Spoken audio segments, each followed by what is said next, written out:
உலகெங்கிலும் நடக்கும் முக்கிய நிகழ்வுகளை குறுஞ்செய்தி வடிவத்தில் தெரிந்து கொள்ள ஆதன் செயலியை டவுன்லோட் செய்யுங்கள். ஆதன் செயலியை டவுன்லோட் செய்ய டிஸ்கிரிப்ஷனில் உள்ள லிங்கை கிளிக் செய்யவும். முஸ்லிம்கள் அதிக குழந்தை பெற்றுக்கொள்வதால் அவங்க எல்லா செல்வங்களும் அவங்களுக்கு போயிடும் அப்படிங்கிற மாதிரியான ஒரு விஷயம் மோடி அவர்கள் பேசியிருக்காங்க. இப்படி ஒரு நாட்டின் பிரதமர் இந்த மாதிரி பேசுறது நியாயம்னு நீங்க நினைக்கிறீங்களா? அது குறித்து மக்கள் தாங்கிக் கொள்ளக்கூடிய மனநிலைகளுக்கும் காரணம் காங்கிரஸ் கட்சியுடைய பொய்யான தேர்தல் வாக்குறுதியும் பொய்யான தேர்தல் பிரச்சாரம் தான் இத்தகைய பிரச்சனைகளுக்கு காரணம். அந்த பெரும்பான்மை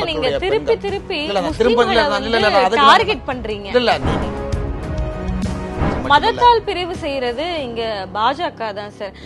அப்படியே ஒரு நாட்டின் பிரதமர் இந்த மாதிரி ஒரு மதத்தினருக்கு எதிராக பேசுவார்.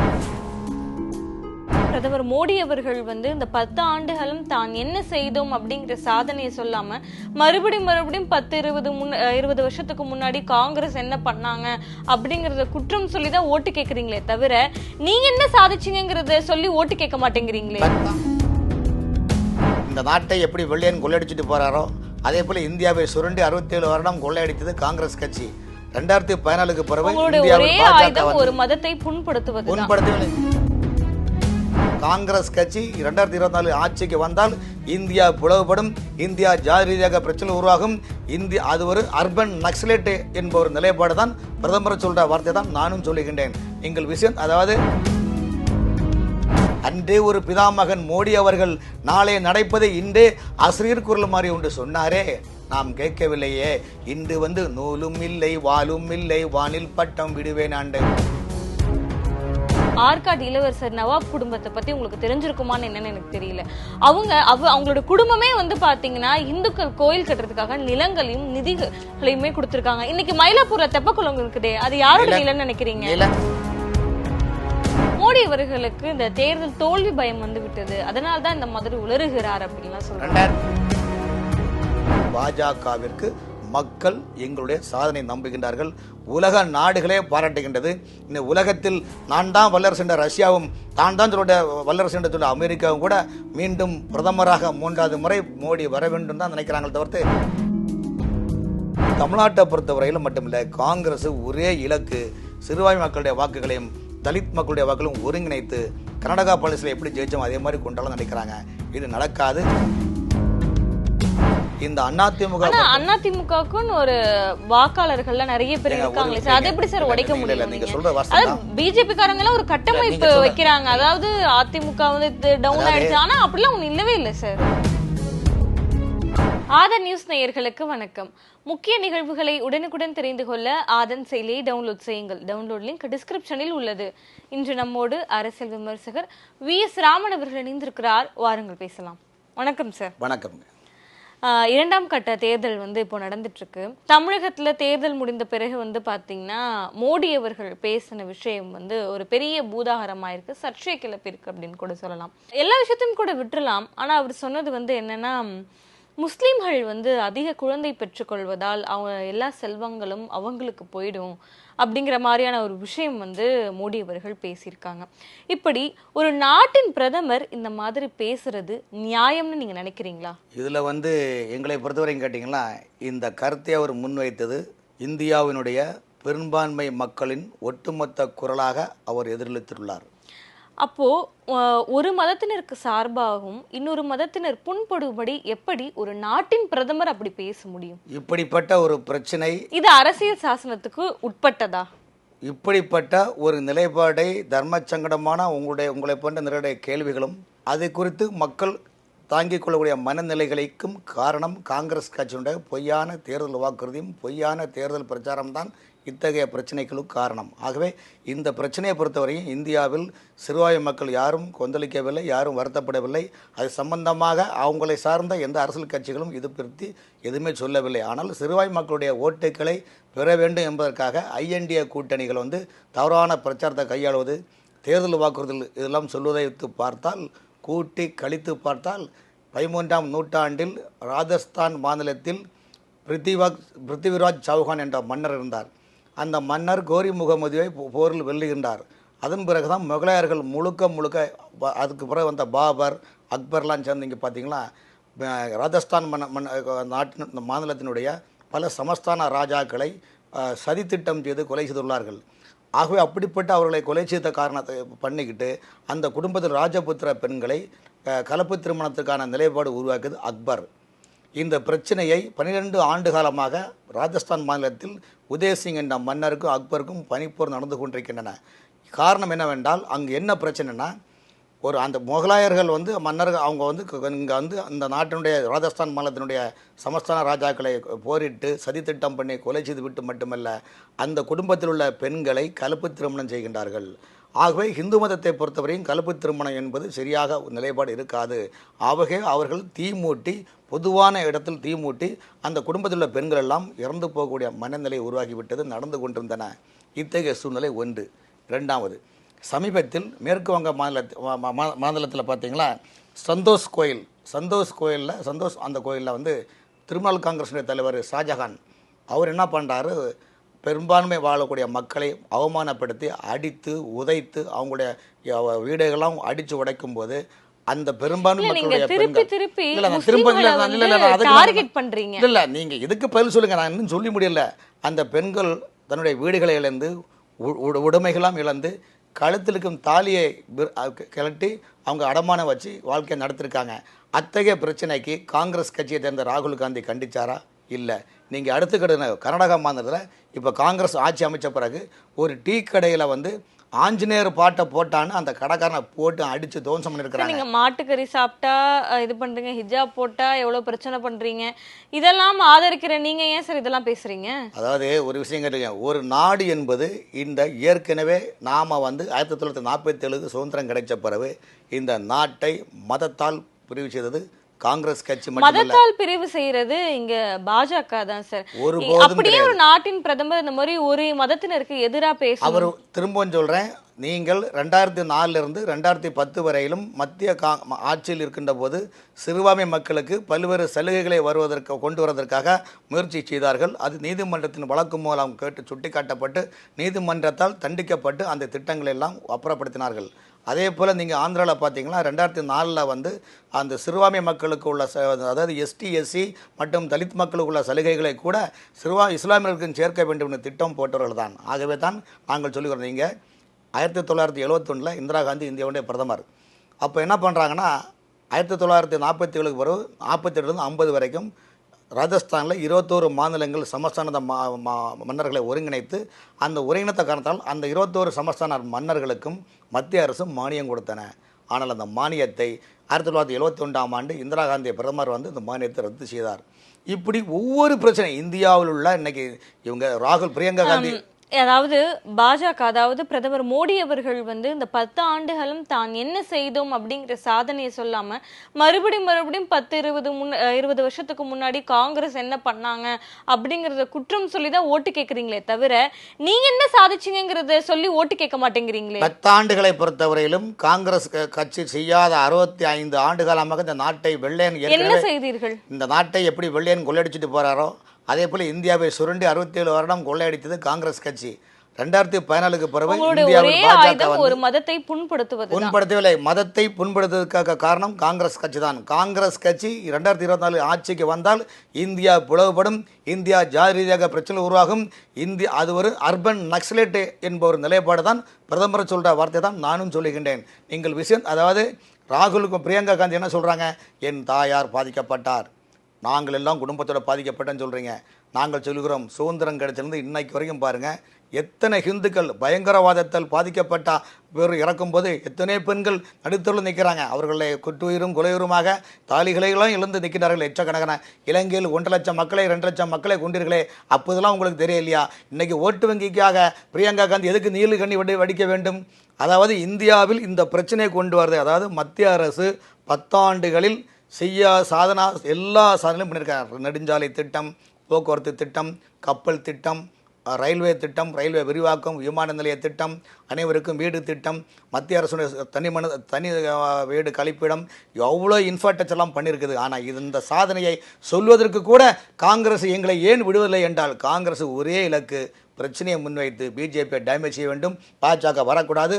பாஜக வரக்கூடாது என்பதில் காங்கிரஸ் ஒரு தீய சக்தி மட்டுமல்ல, வெளிநாட்டு தீய சக்திகள் ஹிண்டன்பர்க், பிபிசி, ஐரோப்பியன் மிஷினரிகள், அமெரிக்காவுடைய முன்னாள் அதிபர் ஒருவரும் கூட்டு சேர்ந்து இந்தியாவில் ஐஎன்டி என்ற புள்ளி வச்சக்கூடிய கூட்டு சேர்ந்து பாஜக வீழ்த்த வேண்டும்.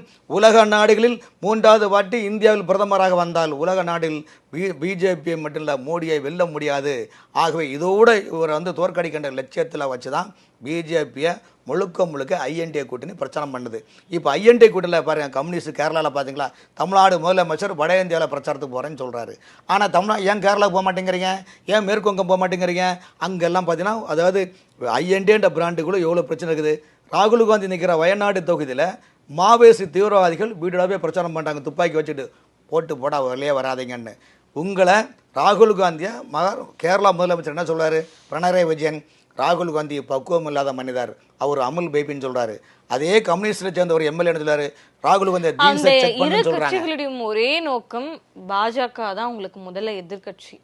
அதனால அவங்க சேர்ந்துக்கிறாங்க, அடிச்சுக்கிறாங்க. அதை பத்தி பாஜக கவலைப்பட தேவையில்லை. அது எப்படிங்க ஏங்க உங்களுக்குள்ளே ஒற்றுமையில்லை? ஒரு நாட்டின் பிரதமர் இப்ப தற்போது அடுத்து வரும் பிரதமர் ஒரு முஸ்லீமாவே இருக்கிறாருன்னு வச்சுக்கோங்க, வராருன்னு வச்சுக்கோங்க. அவர் முஸ்லீம்களுக்கு மட்டும்தான் அனைத்து பாதுகாப்பையும் செய்வேன், அவங்க தான் ரொம்ப இதா இருக்கிறாங்க, இந்துக்கள் இருக்காங்க அப்படின்னு சொன்னா இதை நீங்க ஏற்றுப்பீங்களா? முஸ்லீம் பேரு கொண்டவர் தான் இந்த நாட்டை ஆள வேண்டும் கூட கிடையாது. காங்கிரஸ் வந்தாலே முஸ்லீம் ஆண்டது மாதிரி தான். இந்தியாவில் இனி வருங்கால இந்துக்கள் மட்டும்தான் அந்த நாட்டை ஆளணுங்கிற ஏதாவது ஒரு ரூல்ஸ்? அதாவது ஒரு விஷயங்களுங்க, நீங்க மத சார்பற்ற நடந்து வைக்க காரணம் என்ன?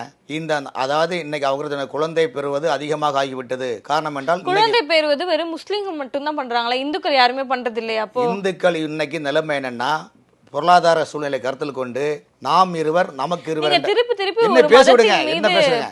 இந்துக்கள் இன்னைக்கு இந்தியாவில் பொறுத்த வரைக்கும் நாம் இருவர் நமக்கு இருவர் கொள்கை இருந்தது. இன்னைக்கு நாம் இருவர் நமக்கு ஒருவர். இன்னும் போறக்க பார்த்தா நான் ஒரு குழந்தை, நீ ஒரு குழந்தை, நமக்கு இதுக்கு இன்னொரு குழந்தை என்ற நிலைப்பாடு உள்ள சூழ்நிலை. ஆனால் இன்னொரு மதத்தில் அப்புறம் இல்லை, தலாக் என்றவர் ஒரு வருடத்துக்கு 5 பிள்ளை பெத்து பறிக்கிறீங்க. இந்த காலத்துல எங்க சார் அப்படி நடக்குது? எங்க அப்படி நடக்குது நீங்க சொல்லுங்க. அறையில் இருந்து பார்ப்பதை விட வெளியில் பாருங்கள் என்ன நடக்கின்றது என்று. நீங்க பாத்தீங்க, அதை சொல்லுங்க, தெரிஞ்சுக்கிறோம். நீங்க எல்லாம் சொல்றீங்க. 25 ஆண்டுகள் கழித்து 2050 நீங்க கணக்கெடுத்து பாருங்க, இந்தியாவில் இன்று பெரும்பான்மை மக்கள் என்று சொல்லக்கூடிய இந்துக்கள் சிறுபான்மை மக்களாக ஆகின்ற போதுதான் ஐயையோ, அன்றே ஒரு பிதாமகன் மோடி அவர்கள் நாளை நடப்பதை இன்றே அசிரியர் குரல் மாதிரி ஒன்று சொன்னாரே, நாம் கேட்கவில்லையே. இன்று நூலும் இல்லை வாலும் இல்லை, வானில் பட்டம் விடுவேன் ஆண்டு நினைத்து விட்டேமே என்ற மனநிலை உங்களுக்கு உருவாகிடக்கூடாது என்பதற்குத்தான் பிரதமர் எச்சரிக்கை விடுக்கின்றார். நாட்டு மக்களே, நீங்கள் உஷாராக இருந்தால் காங்கிரஸ் ஆள்வதும் முஸ்லீம் ஆள்வதும் ஒன்றுதான். அதில் எந்த விஷயம் கிடையாது. காஷ்மீருக்கு விசேஷ சலுகை எதுக்கு நேரு கொடுத்தாரு? எதுக்கு கொடுத்தாரு சொல்லுங்க? அங்குள்ள இந்துக்களை நாய் என்றும் பேய் என்றும் அந்த கங்கை நதியில் அனாதையாக விட்டார்களே. இன்று அப்பேற்பட்ட காஷ்மீரில் இன்று சுதந்திர காற்றை சுவாசிக்கிறதுக்கு ஆர்டிகல் 370 நீக்கியது பிஜேபி அரசாங்கம் தானே. ராமர் கோயில் இன்னைக்கு ஒன்றும் இல்லைங்க, கேரளாவில் வயநாடு பார்லிமெண்ட்டுக்கு ராகுல் காந்தி நிற்கிற பார்லிமெண்ட் தொகுதியில் அயோத்தியா ராமர் கோவில் படத்தை போட்டு அதில் பார்லிமெண்ட்ரி படத்தை போட்டு ஒரு கார்ட்டூன் படம் 1 நிமிடம் ஓடக்கூடிய 60 செகண்ட் ஓட படம் போட்டிருக்காங்க. நாங்கள் ஆட்சிக்கு வந்தால் அயோத்தியா கோவில் தகர்ப்போம் சொல்றாங்க. வீடியோ படம் ரிலீஸ் ஆயிருக்குங்க. இதுக்கு என்ன சொல்ல போறீங்க? முஸ்லிம்களை அந்த மாதிரி தவறா சித்தரிக்கிறீங்க. இதுவே அந்த காலத்துல பாத்தீங்கன்னா ஆற்காடு இளவரசர் நவாப் குடும்பத்தை பத்தி உங்களுக்கு தெரிஞ்சிருக்குமான்னு என்னன்னு எனக்கு தெரியல. அவங்களோட குடும்பமே பாத்தீங்கன்னா இந்துக்கள் கோயில் கட்டுறதுக்காக நிலங்களையும் நிதிகளையுமே கொடுத்திருக்காங்க. இன்னைக்கு மயிலாப்பூர்ல தெப்பக்குளம் இருக்குதே, அது யாரோட நிலம் நினைக்கிறீங்க? ஒரு விஷயங்களுங்க, நிலம் ஒரு ராஜா ஒரு முஸ்லிமோட நிலம் தான். இந்து கோயில் கட்டுறதுக்காக ஒரு முஸ்லிம் நிலம் தராரு. எல்லாம் சொல்லிக்கிறாங்க, இதெல்லாம் சொல்லிக்கலாங்க. இந்தியாவில் நீங்க வக்ஃப் போர்டு லேண்ட் யாருக்குள்ள பாருங்க, 100 ஆண்டுகளில் இந்தியாவில் இருக்கக்கூடிய வக்ஃப் போர்டு லேண்ட் நீங்க சொல்றீங்க. எல்லாருமே நீங்க அதாவது உங்களுக்கெல்லாம் பாத்தீங்கன்னா இந்தியாவில் பிஜேபி ஒழிக்க வேண்டும், பிஜேபி வீழ்த்த வேண்டும், பிஜேபி வீழ்த்தினால்தான் நமக்கு ஒன்றும் ஒரு விஷயங்களுங்க. ஒரு எல்லாருக்குமா இருக்கிறது தான் ஒரு அரசு, ஒரு சார்புக்கு தான் நான் ஃபேவர் பண்ணுவேன் அப்படிங்கிறது அது எந்த வகையில சரி நினைக்கிறீங்க? அரசியல் சட்டத்துல அது தகுமா அப்படி இருக்கிறது? எல்லாருக்கும் சார்ந்து இருக்க ஒரு அரசு நீங்க சொல்றீங்க. இன்னைக்கு தமிழ்நாடு அரசு சிறுபான்மை மக்களுடைய பண்டிகைகள் மட்டும் அவர்கள் நடத்தக்கூடிய ஆவின் பாலிலே வாழ்த்து போடுறீங்களே, பெரும்பான்மை மக்களுடைய பண்டிகைகளுக்கு எதாவது ஒரு இடத்துல நீங்கள் வாழ்த்து சொன்னீங்களா? சரி, சிறுபான்மை மக்களுடைய சுபகாரிய நிகழ்ச்சிகள் அங்கே மேடையில் போய் சொல்லிட்டு ஹிந்து மத தெய்வங்களை திட்டுவது, ஆண்டாளை விபச்சாரி என்பது, ஸ்ரீரங்கம் கோயிலை வெடி வச்சு தாக்கணும், மீனாட்சி அம்மன் கோயிலை வெடி வச்சு தாக்கணும், மதுரை மீனாட்சி கல்யாணம் நடந்தாச்சு, முதல்வர் என்ன ஒரு எம்பி கேட்குறாரு. இதெல்லாம் வார்த்தையாங்க சொல்லுங்கள். இது வார்த்தையா நீங்கள் சொல்லுங்கள். நீங்கள் அதாவது சமன்கோலாக நீங்கள் இல்லைங்க. அதாவது சிறுபான்மை மக்களை திருப்திப்படுத்துறதுக்காக, சிறுபான்மை மக்களுடைய வாக்குகளை பெறுவதற்காக பெரும்பான்மை மக்களுடைய சமூக கலாச்சார பண்பாட்டை குழி தோண்டி மூடுவது இதுக்கு அர்த்தம் என்ன? இது மதவாதம் இல்லையா? ஆகவே பிரிவினவாதத்தை தூண்டிவிடுவது ஐஎன்டிஏ மட்டுமில்லை, காங்கிரஸுக்கு ஒரே ஏம், எப்படியாவது குழப்ப வேண்டும், நாடு முழுவதும் மதக்கலத்தை ஏற்படுத்த வேண்டும், நாடு முழுவதும் பிரிவினையத்தை ஊக்கப்படுத்த வேண்டும். பிரிவினை ஆட்சிக்கு வந்தோன்னா பாகிஸ்தானை மாதிரி இந்தியாவும் உடைக்கணும்ல, ஒரே கங்கணம். பாரத மாதாவுடைய பாரத மாதாவுடைய தேசத்தை எப்படி பிளந்தார்களோ, ஜின்னாவுடைய பாகிஸ்தானை எப்படி பிரித்து ஜின்னாவுக்கு கொண்டு போனாரோ, அந்த ஜின்னாவுக்கு ஆதரவாக தமிழகத்தில் எத்தனை பிரிவினவாத தலைவர்கள் இருந்தார்களோ, அந்த பிரிவினைவாதிகளின் மொத்த எண்ணமும் ஜின்னாவுடைய சிந்தனையும் தான் இன்று காங்கிரஸ் கட்சியினுடைய மனசில் புகுந்து அது தேர்தல் வாக்குறுதியாக வந்து தேசம் முழுவதும் பெருமை மக்களை நசுக்கக்கூடிய திட்டம் இருக்கின்ற காரணத்தால் இது முழுக்க இந்துக்களை எதிரான ஒரு நிலைப்பாடு காங்கிரஸ் எடுக்கப் போகின்றது. ஆகவே தான் பிஜேபி தலைவர் சொல்லுகின்றார், இந்த திரும்பவும் சொல்கிறேன், 142 கோடி இந்தியாவில் மக்கள் இருக்கிறாங்க. இந்த நாட்டில் ஒரு கிறிஸ்தவர்களும், இந்த நாட்டில் ஒரு இஸ்லாமியர்களும், இந்த நாட்டில் ஒரு ஜெயினர்களும், இந்த நாட்டில் ஹிந்துக்களும் ஒரு பிரச்சனையால் நாம் வெளிநாட்டில் போய் ஒழிச்சிருக்க முடியாது, ஓட முடியாது. நாம் என்னதான் இருந்தாலும் அடித்தாலும் பிடிச்சாலும் நீயும் நானும் அண்ணன் தம்பி என்ற நிலைப்பாடு இருக்க வேண்டும். ஆனால் ஒரு தேர்தலுக்காக காங்கிரஸ் இன்றைக்கு செய்யக்கூடிய சதி திட்டத்தில், சதி வலையில் இந்துக்கள் சிக்கிவிடக்கூடாது, இந்துக்கள் மாட்டிவிடக்கூடாது என்ப ஒரு நற்செய்தியை தான் மோடி சொல்லுகின்றார். அதை தாங்க முடியும். இன்னைக்கு ஏன் கார்கே சொல்கிறாரு, பிரதமர் அவர்களே நீங்கள் டைம் கொடுங்க, நாங்கள் உங்கள்கிட்ட கொஞ்சம் போல பேசணும்னு சொல்லி. ஏன் பேச பாருங்கன்னா உங்களுக்கு எங்கேயோ அடிக்குது. இல்லை, மோடி அவர்கள் இப்படி பேசினால நிறைய எதிர்க்கட்சிகள் சொல்றது என்ன அப்படின்னா, மோடி அவர்களுக்கு இந்த தேர்தல் தோல்வி பயம் வந்து விட்டது, அதனால தான் இந்த மாதிரி உளறுகிறார் அப்படின்லாம் சொல்றாங்க. 2014ஆம் ஆண்டு பார்லிமெண்ட் தேர்தல் காங்கிரஸ் வரும். அது மட்டும் இல்லாம தமிழகம் அப்படின்னு பார்க்கும்போது கூட தேர்தல் அன்னைக்கு தமிழ் சேவர்களும் அண்ணாமலை அவர்களும் எங்கள் பாஜக வாக்காளர்களே காணும் அப்படிங்கிற மாதிரி ஒரு குற்றச்சாட்டு வந்து வைக்கிறாங்க. இவங்களும் அந்த மாதிரி தோல்வி பயத்துல இப்படி சொல்றாங்க கிடையாது. அதாவது நீங்க தமிழ்நாடு வாக்காளர் பட்டியல் தான் முன்னாடியே வெளிவந்திருக்கும். தமிழ்நாடு முழுவதும் சர்வே எடுத்து பாருங்க, நிறைய பேர் என்ன சொல்றாங்கன்னா பிஜேபிக்குன்னு ஓட்டு போடக்கூடிய லிஸ்ட்டு எடுத்து வச்சுக்கிட்டு அந்த வாக்காளர் அந்த லிஸ்ட்லேயே அவர் இல்லை என்ற ஒரு நிலைப்பாடும் இல்ல. அந்த லிஸ்ட் வந்து தேர்தலுக்கு முன்னாடியே வெளியாகி இருக்கும், அங்க இருந்து பாஜக நிர்வாகி அதை சரி பார்த்துக்கலாம். அதே கரெக்டா தேர்தல் நேரத்துல வந்து சொல்றீங்க, முன்னாடியே சொல்லியிருக்கணும் இல்லையா? அதாவது கட்டமைப்பு என்பது தமிழ்நாட்டில் பொறுத்தவரையும் பிஜேபி ஒரு 10 ஆண்டு காலமாக தான் வளர்ச்சி அடைந்துள்ளது. 67 இன்னைக்கு வரைக்கும் பார்த்தீங்கன்னா திமுக அதிமுக கட்டமைப்பு இருக்கனால அவங்க கிளே வாரியாக பார்த்தீங்கன்னா ஓட்டர்ஸ் எப்படி தமிழ்நாட்டை பொறுத்தவரையும் ஒரு 10 ஆண்டு காலமாக தான் பிஜேபி எல்லா இடத்துலையும் வளர்ந்துருக்குது. ஸோ அந்த நிலைப்பாடு தேர்தலில் நீங்கள் சொல்கிற மாதிரி எல்லா இடத்துலையும் கிளை வாரியாக சரி செய்வது என்பது இன்னும் கொஞ்சம் லேட் ஆகும். காரணம் இன்னும் கொஞ்சம் தொண்டர்களுக்கு ஊக்கப்படுத்த வேண்டும். ஆனால் நாங்கள் என்ன சொல்கின்றோம், எங்களுக்கு கிளை இருக்குதோ, எங்களுக்கு பாஜகவிற்கு மக்கள் எங்களுடைய சாதனை நம்புகின்றார்கள். உலக நாடுகளே பாராட்டுகின்றது. இந்த உலகத்தில் நான் தான் வல்லரசு என்ற ரஷ்யாவும், தான் சொல்ல வல்லரசு என்று சொல்ல அமெரிக்காவும் கூட மீண்டும் பிரதமராக 3வது முறை மோடி வர வேண்டும் தான் நினைக்கிறாங்களே தவிர்த்து யார். ஏன்னா ஐஎன்டிஏ கூட்டணி ஆட்சிக்கு வந்தால் வாரம் ஒரு பிரதமர், என்டிஏ கூட்டணி ஆட்சிக்கு வந்தால் 5 ஆண்டு காலம் கேரண்டி பிரதமர் மோடி. அது நீங்கள் நினச்சி பாருங்க, நாட்டின் வளர்ச்சி, நாட்டின் வலுவான ஒரு தலைவன், சிங்கம் போன்று கர்ச்சிக்கக்கூடிய தலைவன் தேவையா, நரி போன்று ஊழையிடக்கூடிய தலைவர் தேவையான்னு நீங்கள் தான் முடிவு செய்யணும். அதுக்கு வந்து சார், இப்போ மோடி அவர்கள் வந்து 10 ஆண்டு காலம் வந்து ஆட்சி செஞ்சுட்டார், இன்னும் 5 ஆண்டு காலம் ஆட்சி செய்தால் அவர் என்ன மாதிரியான மாற்றத்தை கொண்டு வருவார்னு நினைக்கிறீங்க? ஏன்னா நிறைய பேர் சொல்ற விஷயம் என்னன்னா, அரசியல் சட்டத்தையே அவர் வந்து இனிமேல் பின்பற்ற மாட்டாரு, தேர்தல் முறையே வந்து நடக்காது, முஸ்லிம்களுக்கு சுத்தமா பாதுகாப்புங்கிறது ஒண்ணு இருக்காது அப்படிங்கிற ஒரு குற்றச்சாட்டெல்லாம் வைக்கிறாங்க. நீங்களும் அதுக்கேற்ற மாதிரிதான் வந்து மேடைகள்லையும் பேசுறீங்க. திரும்பவும் சொல்றேன், இந்தியாவில் பொறுத்தவரையிலும் ஐஎன்டிஏ கூட்டணி கட்சிகள், அதாவது ஐஎன்டிஏ கூட்டணி காங்கிரஸுடன் இருக்க கூட்டணி கட்சிகள், கம்யூனிஸ்ட் கட்சிகள், திரிணாமுல் காங்கிரஸ், லல்லு பிரசாதோட கட்சி, இங்கே திமுக, இவங்கெல்லாம் பார்த்தீங்களா சிறுபான்மை மக்களை வெறும் ஒரே ஒரு மேட்ரு ஓட்டுக்காக மட்டும்தான் அவங்க பயன்படுத்துறாங்க. நீங்க பெரும்பான்மை மக்களை வந்து பாஜக பொறுத்த வரைக்கும் அவர்களை வளர்ச்சி பாதையில் அழைத்து செல்ல வேண்டும் என்று நினைக்கிறாங்க. இந்துக்களுக்கான என்ன வளர்ச்சி பாதை நீங்க பண்ணீங்க அதை சொல்லுங்க. ஒரு நாடு என்பது இந்த நீங்க உங்க வாக்கிலே ஒரு மதசார்பற்ற நாடு. இந்த நாட்டில் வந்து ஹிந்து, முஸ்லீம், கிறிஸ்டின்ஸ் எல்லாம் பிடிச்சு பார்க்க முடியாது. எல்லாருக்கும் ஒருமித்த திட்டம், அது விகிதாச்சார அடிப்படையில் தான் பண்ண முடியும். ஆகவே பிஜேபியை பொறுத்தவரையில் இன்றைக்கி பாருங்கள், ஏங்க வட இந்தியாவில் இஸ்லாமிய சகோதரர்கள், கிறிஸ்துவ சகோதரர்கள் பிஜேபி கூட தேர்தல் பிரச்சாரம் பண்ணிட்டு இருக்கிறாங்க. ஏன் தமிழ்நாட்டிலே முஸ்லீம் மதத்தை சேர்ந்த எவ்வளோ பெரிய பெரிய தலைவர்கள் வந்து பிஜேபியில் பிரச்சாரம் பண்ணிட்டு இருக்கிறாங்க. இவர்கள் வந்து தமிழ்நாட்டை பொறுத்தவரையில் மட்டுமில்லை, காங்கிரஸ் ஒரே இலக்கு, சிறுபான்மை மக்களுடைய வாக்குகளையும் தலித் மக்களுடைய வாக்குகளையும் ஒருங்கிணைத்து கர்நாடகா பாலிசியில் எப்படி ஜெயிச்சோம் அதே மாதிரி கொண்டாலும் நினைக்கிறாங்க. இது நடக்காது. அதுக்கு காரணம் அதனால தான் இன்றைக்கி தினசரி ஒவ்வொரு மாநிலத்திலையும் அந்த மாநிலத்தில் 1000 ஆண்டுகளுடைய வரலாற்று சுவடுகளை எடுத்து மேடையில் பேசுகிறாங்க. இப்படி ஒவ்வொரு மாநிலத்திலையும் மோடி போகும்போதெல்லாம் ஒரு ஒரு ஒரு கருத்தை சொல்லி வரும்போது காங்கிரஸால் அதை பொறுத்து கொள்ள முடியல. ஏன்னா காங்கிரஸ் கட்சியில் இன்றைக்கி பழைய தலைவர் யாருமே இந்த எலெக்ஷனில் நிற்கல. ஏன் பிரியங்கா நிற்க மாட்டாங்கிறாங்க? எல்லாருக்கும் ஒரு பயம் தானே, நாம் தோற்றுருவோம். வேறு சீனியர் தலைவர்கள் ஏன் கட்சியில் எலெக்ஷன் நிற்கலன்னா நம்ம நிர்மலா சீதாராமன் ஏன் சார் நிக்கல? அது அவங்களுடைய கட்சி விருப்பம். அதே மாதிரி பிரியங்கா காந்திக்கு மோடி கட்சி விருப்பம். ரைட்டு இல்லை நீங்கள் சொல்கிறீங்க. அதே போன முறை நின்றவங்க எங்கெல்லாம் காங்கிரஸுக்கு எங்கேயும் செல்ஃப் எடுக்காது. அவர்கள் பிராந்திய கட்சியுடைய முதுகில், அதாவது இந்தியாவில் மாநில கட்சிகளை ஆரம்பிக்கிறதுக்கும் பிரிவினைக்கு தூண்டுவதற்கும் காங்கிரஸ் தான். அவர்கள் செய்த பாவத்தை இப்போ அனுபவிக்கிறாங்க.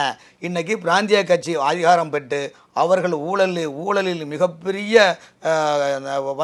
முதலைகளாகி அந்த முதலைகள் மீது காங்கிரஸ் கட்சி ஏறி சவாரி செய்யலாம்னு நினைக்கின்றார்கள். ஆனால் ஐஎன்டிஏ கூட்டணியில் மேற்கு வங்காளத்தில் காங்கிரஸுக்கும் திரிணாமுல் காங்கிரஸுக்கும் நிலைமை என்ன, ஆம் அதிமுக காங்கிரஸுக்கும் நிலைமை என்ன, இங்கே கேரளாவில் நிலைமை என்ன, கேரளாவில் எவ்வளோ கேவலமாக பிரச்சாரம் பண்ணுறாங்க, காங்கிரஸை எவ்வளோ கம்யூனிஸ்டுக்காரங்க, வயநாட்டில் நிற்கிற ராகுல் காந்தி நிற்கிற தொகுதியில் கம்யூனிஸ்ட் கட்சி தலைவருடைய மனைவி தானே நிற்கிறாங்க. உங்களால் தடுக்க முடியுதா? அப்போ எதுக்குங்க? அதாவது இந்த பிரச்சனை, அதாவது ஐஎன்டிஏ கட்சியில் இருக்கிற உள் பிரச்சனையை திசை திருப்பதுக்காக காங்கிரஸ் ஒரு தனியாக ட்ராக் எடுத்து பிஜேபி மேலே அட்டாக் பண்ணிகிட்டே இருக்கிறாங்க. இது பிஜேபி அப்போ என்ன பண்ண முடியும்? நீங்கள் எவ்வளோ அட்டாக் பண்ணும்போது நாட்டை பிரிவினை சக்தியை ஏற்படுத்துறீங்க, நாட்டை புலையப்படுறதுக்கு சதித்திட்டம் பண்ணுறீங்க, நாட்டை எவ்வளோ அடிமைப்படுத்தலாம் பார்க்குறீங்க. மீண்டும் ஒரு சுதந்திர போராட்டம் வந்துவிடுமோ என்று பயந்து இந்த நாட்டு மக்கள் ஒற்றுமையாக வாழ வேண்டும் என்ற ஒரு கருத்தை முன்வைத்து தான் பாஜக தேர்தல் பிரச்சாரம் செய்கின்றது. இந்த தேர்தல் பிரச்சாரம் செய்து கொண்டு இவர்கள் தாங்க முடியாதனால தான் ஒரு வரலாறும் தெரியாமல், இங்கிதம் தெரியாமல், சங்கீதம் தெரியாமல், எதுவுமே தெரியாமல் ஜெயிக்க வேண்டும், ஏமாற்ற வேண்டும், வாரம் ஒரு பிரதமர் வர வேண்டும், எல்லாமே நமக்கு கொள்ளையடிக்க வேண்டும் உள்ள நிலைப்பாட்டில் ஐஎன்டிஏ கூட்டணி உள்ளது. இதற்கு தமிழக மக்கள் மட்டுமல்ல, இந்தியாவில் உள்ள மக்கள் சம்மதிக்க மாட்டார்கள். இந்தியா நாட்டில் உள்ள பெரும்பான்மை மக்கள் மட்டுமல்ல, சிறுபான்மை மக்களும் பாஜக தான் வாக்களிப்பார்கள் என்பது எந்த மாற்றமும் இல்லைங்க சார். அதே மாதிரி இந்த இவிஎம் மிஷின் பார்க்கும்போது நிறைய பேர் சொல்றது, அதாவது எதிர்கட்சிகள் சொல்ற விஷயம் என்னன்னா, அதை ஹேக் பண்ணலாம், எங்களுக்கு வாக்குச்சீட்டு முறையே தான் இருந்தா பெட்டரா இருக்கும். அதுவும் இல்லாமல் தேர்தல் ஆணையத்திலேயோ இல்லை இந்த இவிஎம் மிஷின் தயாரிக்கிற இடமோ பார்த்தீங்கன்னா பிஜேபி காரங்க தான் இருக்கிறாங்க, அவங்களுடைய ஆளுங்க தான் அங்கே வேலை பார்க்குறாங்க. அப்படி இருக்கும்போது அவங்களுக்கு தானே ஃபேவர் பண்ணுவாங்க அப்படிங்கிற ஒரு குற்றச்சாட்டு தொடர்ந்து எழுந்துட்டு தான் இருக்குது. உங்களுடைய கருத்து? நாடாளுமன்ற தேர்தலில் முதல் கட்டமாக தமிழ்நாடு எலெக்ஷன் நடந்தது.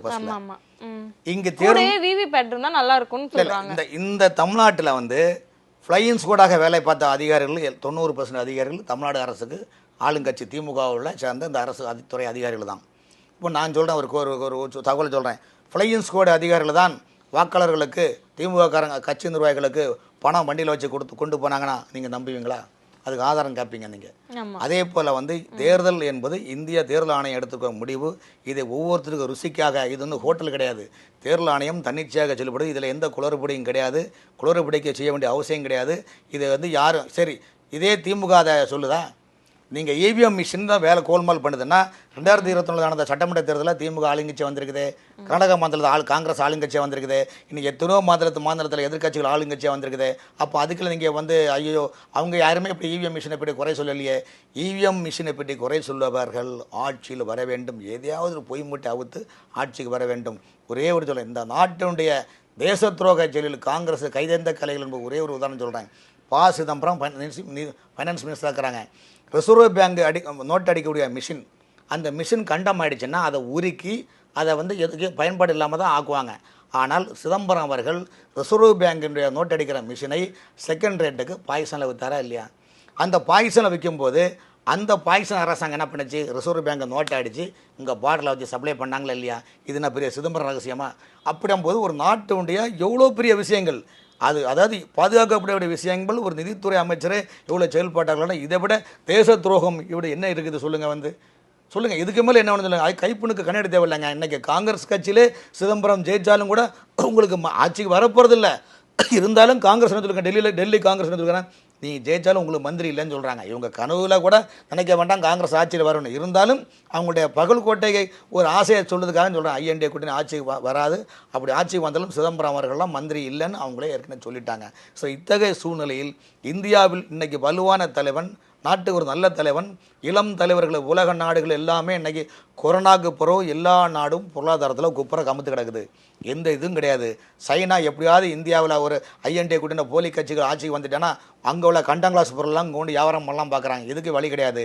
உலக நாடுகளில் எண்ணெய் வளங்கள் நிறைந்த இஸ்லாமிய நாடுகள், அதேபோல் ரஷ்யா, அதேபோல் அமெரிக்கா போன்ற வல்லரசு நாடுகள்லாம் நான் தான் பலசாலி என்று சொல்லலாம். ஆனால் அந்த நாடுகளுக்கெல்லாம் டாட்டா பைபை காட்டி இன்னைக்கு இந்தியா முழுவதும் பேட்டரி கார், சோலார் சிஸ்டம் கொண்டு வந்து இந்தியாவில் 50% இது டீசல் பெட்ரோல் இல்லாத ஒரு மாற்று எரிபொருள் திட்டத்தை கொண்டு வந்து காரணம். இது யாருக்கு பெருமை?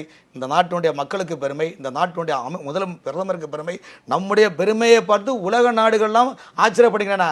ஆனால் எங்கே இருக்க அப்பன் குப்பன் கிராமத்து கூப்பன் மோடி ஒழிக, அமித்ஷா ஒழிக, அண்ணாமலை ஒழிக, RN ரவியும் ஒழிகன்னு சொல்லக்கூடிய காரணம் என்றால் தமிழ்நாட்டு மக்களை தவறான வழியை நடத்தி சென்று ஓட்டை வாங்கி வேண்ட ஒரு ஓட்டு வாங்கி தங்களுடைய குடும்ப நலனை பெருக்கிக் கொள்ள வேண்டும் என்ற திராவிட கட்சிகளும் போன்ற தப்பான சித்தாந்த நிறுவனர் தான் தமிழகத்தில் நிறைய பேர் பிஜேபி இப்படி விமர்சனம் பண்ணுறாங்க. இது நான் சொல்லவில்லை, சரத்குமார் கூட தான் சொல்கிறாரு. இந்த நாடை திரும்பி பார்க்கின்றது, உலக நாடுகள்லாம் திரும்பி பார்க்கின்றன. அப்பேற்பட்ட மிகப்பெரிய பிரதமரை பார்த்து நம்முடைய உள்ளூர்காரங்க சிலவங்க பேசிக்கிறாங்க, தப்பாக பேசுகிறாங்கன்னா திமுகவுடைய சதி வேலையும் கம்யூனிஸ்ட் ராகு கேது போன்ற கம்யூனிஸ்ட்வாதிகளுடைய தப்பான சித்தாந்தம் தான் இது காரணம்.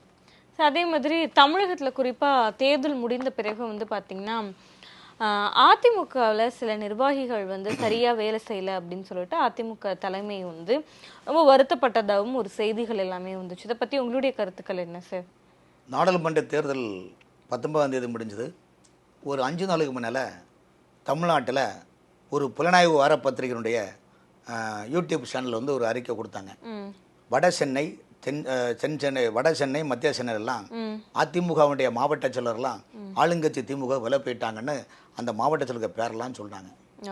ஆமாம், அது பிறகு தேர்தல் ரிசல்ட் அவங்களுக்கும் தெரியல. ரிசல்ட் முடிஞ்ச பிறகு நமக்கு ஒன்றும் போனி ஆகாது என்ற அடிப்படையில் சென்னை ரீஜனல் மண்டலத்தினுடைய மாவட்ட செயலர் கட்சி அதிமுக கட்சி ஆஃபீஸில் அழைத்து எடப்பாடி அவர்கள் டிஸ்கஸ் பண்ணுறாங்க. என்னங்க நீங்கள் கட்சிக்காரங்களுக்கு செலவுக்கு கொடுத்த பணங்க கூட நீங்கள் யாரும் கொடுக்கல, மாவட்ட செயலாம் இப்படி சோர்ந்து போனால் என்ன அர்த்தமாகும்? எனக்கு கேவலமாக இருக்குது.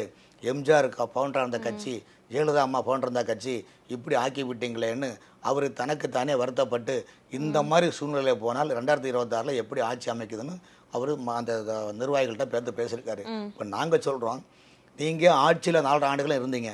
உங்கள் 4 ஆண்டுகள் ஆட்சியிலே 8 தேர்தல் நீங்கள் சந்திச்சிருக்கீங்க. 8 தேர்தலையும் தேர்தலில் தோல்வி தான் உங்களுக்கு பரிசு கிடைக்கின. ஆகவே மீண்டும் உங்களுக்கு தோல்வி தான் உங்களுக்கு பரிசு கிடைக்க போகின்றது. ஆகவே நீங்கள் நின்றாலும் சரிதான், நிற்காவிட்டாலும் சரிதான். காரணம் என்றால் அதிமுக 4ஆக உடைந்து விட்டது. இந்த அதிமுகவுக்குன்னு ஒரு வாக்காளர்கள்ல நிறைய பேர் இருக்காங்களே சார், அதை எப்படி சார் உடைக்க முடியல? நீங்க சொல்ற வார்த்தை பிஜேபி காரங்க எல்லாம் ஒரு கட்டமைப்பு வைக்கிறாங்க, அதாவது அதிமுக வந்து டவுன் ஆயிடுச்சு, ஆனா அப்படிலாம் ஒண்ணு இல்லவே இல்லை சார். இல்ல, அதான் நீங்க சொல்ற வாஸ்தவம் தான். அதிமுக பொறுத்த வரையும் எம்ஜிஆர் ஒரு பாடல் பாத்தீங்கன்னா, கோட்டையிலே நமது கொடி பறந்திட வேண்டும், அந்த ஒரு பாடல் கேட்கும்போது நம்ம உடம்புல ஒரு சில் இருக்கும். அதுப்புறம் வந்து ஜெயலலிதா அம்மா வந்து என்ன பண்ண, பூமி உள்ளவரை எங்கள் அம்மா புகழே நிலைத்திருக்கும், இந்த பாடலை கேட்டால் ஒலிக்கும். ஜெயலலிதா அம்மா இருக்க வரைக்கும் அதிமுக காரில் ஒரு ஸ்டிக்கர் ஒட்டுவாங்க தெரியுமா? ஒரு ஸ்டிக்கர் ஏடிஎம்கே அம்மா என் தெய்வம்னு போட்டு ஸ்டிக்கர் ஒட்டுவாங்க. ஃப்ரெண்டில் அதிமுக கொடி பறக்கும், அதிமுக பேனர் ஜெயலலிதா அம்மாவுடைய உருவம் பிடிச்ச பேனா இருக்கும். இன்னைக்கு யாருக்கு பேக்கெட்லாம் இருக்குதா? அதிமுக கொடி தான் பறக்கும். ஆகவே அன்னைக்கு உள்ள அதிமுக பக்கா அதிமுக, இன்னைக்கு இருக்க அதிமுக சொக்கா அதிமுக, பக்கா காங்கிரஸ். அப்படிலாம் ஒன்றும் சொல்ல முடியாது சார். எம்ஜிஆர் அவர்கள் இறந்ததுக்கு அப்புறம் அடுத்து இந்த கட்சியை யார் வழி நடத்துவாங்க அப்படின்னு ஒரு பெரிய கேள்விக்குறி. எனது அப்போ சோர்ந்து இருந்தப்போ உடனே அம்மா அவர்கள் வந்தாங்க. கொஞ்சம் சோர்ந்துனதுக்கு அப்புறம் வந்து பார்த்தீங்கன்னா மறுபடியும் கட்சி பழைய மாதிரி ஆயிடுச்சு. இப்போ அதே மாதிரியும் கட்சி பழைய மாதிரி ஆகிறதுக்கு ரொம்ப காலம் கிடையாது சார். நிச்சயமா சொல்றேன். இந்த அதிமுகவை பொறுத்தவரையிலும் சசிகலா அம்மா தலைமையை தாங்கினால்தான் இந்த அதிமுகவை தலை நிமிர செய்ய முடியும். தவிர்த்து எடப்பாடி அவர்களால் இந்த கட்சியை அவரால் தலை நிமிர செய்ய முடிய காரணம், இவர் கட்சிக்கு பொதுச்செயலாளர் இருக்கலாம், ஆனால் இவர் சொல்லி எந்த மாவட்டத்திலும் கேட்க போகிறது கிடையாது. எல்லாம் இன்னைக்கு தமிழ்நாடு முழுவதும் இன்னும் அதிமுக இருக்கிற. நான் சொல்கிறேன், இவ்வளோ சொல்கிறீங்களாங்க, இந்த நாடாளுமன்ற தேர்தலில் அதிமுக 4 ஆண்டு காலம் பல லட்சங்களை சம்பாதிச்ச, பல ஆயிரம் கோடிகளை சம்பாதிச்ச முன்னாள் அமைச்சர்கள் யாராவது எம்பி எலெக்ஷன் நின்றுருக்காங்களா? இல்லை. சொல்லுங்கள். அதிமுக சேர்ந்த எந்த முன்னாள் அமைச்சர் எலெக்ஷன் நிற்கலைங்க. எல்லாமே பாவம் கஞ்சிக்கு வெள்ளாமல் பாவம் வசதி ஆளாக்களை தான் போட்டு நிற்கப்பட்டு அவங்க பணத்தை சொல்ல பண்ணியிருக்காங்க. தவிர்த்து காரணம் ஏன் சார் புதுமுகங்களை இறக்கி இருக்கிறது எவ்வளவு பெரிய நல்ல விஷயம். இதே திமுக நீங்க வாரிசுகளை இறக்குவீங்க, தெரிஞ்ச முகமா இறக்கிருக்கீங்க அப்படின்னு குறை சொல்றீங்க. எடப்பாடி அவர்கள் புது ஆளுங்களை இறக்கி இருக்காங்க, அதை பார்த்து நீங்க விமர்சனம் பண்றீங்க. இதை நீங்க பாராட்ட தானே செய்யணும். எடப்பாடி அவர்களை நீங்க எத்தனை பேத்துக்கு ஒரு வாய்ப்பு கொடுத்திருக்கிறாரு? ஒன்றும் கிடையாது. எங்க ஜெயிச்சாதானுங்க இது பண்ண தோக்க போறது உறுதி. அதாவது அவர் என்ன சொல்றாரு, யாருமே வந்து பணம் செலவுக்கு கொடுத்த பணம் கூட வாரிசுகள் நின்னாதான் கரெக்ட். நான் கேட்கின்ற கேள்வி, அதிமுக வேட்பாளர்கள் நின்றார்கள். அந்த வேட்பாளர் நிற்கின்ற போது கட்சி பூத்துக்கு சொல்லக்கூடிய பைசையை கூட அந்த மாவட்ட நிர்வாகிகள் கொடுக்கவில்லையே. இப்படி இருந்தால் எப்படி பொதுத் தலைவர் சந்திக்க முடியும் என்று சொல்லியிருக்கிறார். இதிலிருந்து என்ன புரிகிறது, அதிமுக நிர்வாகிகள் பொறுத்தவரையிலும் எல்லாம் இன்னைக்கு வந்து ஆளுங்கட்சியில் சேர்ந்து ரியல் எஸ்டேட்டு வர்த்தக ரீதியாக ஒப்பந்தார பணிகளும் டெண்டர் பணிகளும் செய்து கொண்டு நீ பாதி நாம் பாதி கண்ணே என்ற நிலைப்பாடு தான் உள்ளது. ஆகவே அதிமுக வேறல்ல, திமுக வேறல்ல. அதிமுக என்ன டிஃபரன்ஸ், இடையில ஒரு வெள்ளம் வித்தியாசம். இப்போது அதிமுக காரங்க பாதி முன்னாள் அமைச்சர்களும் மாவட்ட செயலரும் எல்லாமே வெள்ளை வேட்டி போட்டாச்சு, கருப்பு சிவப்பு இடையில கரை வெள்ளை நூல் இருக்குது. அந்த வெள்ளை நூல் சும்மா போட்டுக்காப்பா, நாம் ரெண்டும் நீ ஒன்று நீயும் நானும் ஒன்று, வாக்களித்த மக்கள் வயல மண் என்ற நிலைப்பாடுதான் அதிமுக திமுகவும் ரகசிய கள்ள உறவில் தான் அவங்க சுற்றுறாங்க. அவர்கள் பிஜேபி வரக்கூடாது என்ற ஒரே அஜெண்டாவை வச்சு தான் பயணிக்கிறாங்களே தவிர்த்து அதிமுக பொறுத்தவரையிலும் அவருடைய மனசில் உட்பது ஓப்பனாக சொல்லியிருக்கிறாரு, அதிமுக இனிமேல் எதிர்காலம் இல்லை. எதிர்காலம் என்பது பாஜகவுடைய கூட்டணி அந்த அங்கீகாரம் பெற்று 4.5 ஆண்டுகாலம் அவங்க அந்த பாஜகவை ஏமாற்றி மத்திய அரசு நிதிகளை வாங்கி நமக்கு நாமே திட்டம் போட்டு மொத்தமாக சோகா பண்ணியிருக்கிறாங்க, கூட்டு குருபானி ஆக்கிட்டாங்க.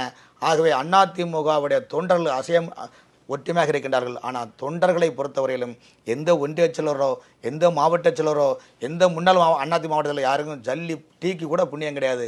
ஆகவே இந்த நிலைமையை மாற வேண்டுமானால் 2-3 வாட்டி சசிகலா அம்மையார் கூட சொல்லியிருக்கிறாங்க, 2024 சோதனையான தேர்தல், 2026 நம்முடைய வெற்றி தேர்தல். காரணம் என்னவென்றால் நாம் அனைவரும் ஒன்று சேர்ந்து அதிமுகவை ஒரு குடைங்களை இயக்கினால்தான் வரவனும் போறவனும் கல்லை தூக்கி எறியாமல் போவான். இல்லாட்டா வரவனும் போகிறோம் நம்மளை சாரி ஏறி மிதிப்பான், கல்லை தூக்கி எறிவான்.